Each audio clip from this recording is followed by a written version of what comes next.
ভাড়ার চেয়ে একটা জায়গাও বেশি ভাড়া তারা নিচ্ছে না। 500 টাকা 200 টাকা বেশি নাই কেন? এটা দেন না, খালি নিউজ করলে হবে না। দেখেন সব জায়গায় ভাড়া বেশি নাই। দেখেন কোন কাউন্টারে ভাড়া বেশি কম নেয় নাকি দেন? আপনি জিজ্ঞেস করেন আপনি সবার থেকে যাত্রীর কাছে। 500 টাকার ভাড়া 700 টাকা নেয়, 700 টাকার ভাড়া 900 টাকা নেয়। ভাড়া বেশি নেওয়া হয়নি, যাত্রীদের কোনো অভিযোগ নেই।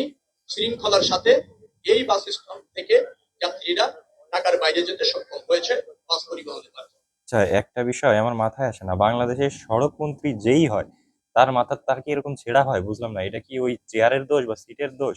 দেখেন এইখানে আমি যখন ঢাকা থেকে খুলনায় আসলাম, ওয়েলকাম বাস সার্ভিসে গেলাম, ওখান থেকে আমাকে বললো যে ভাড়া 1000 টাকা, এভারগ্রিন বাস আছে, এসিতে সিট আছে।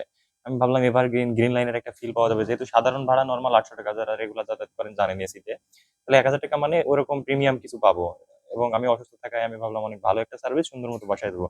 উঠে দেখলাম বাসের সিট গুলোর অবস্থা লোকাল বাসের চেয়েও ছোট ছোট।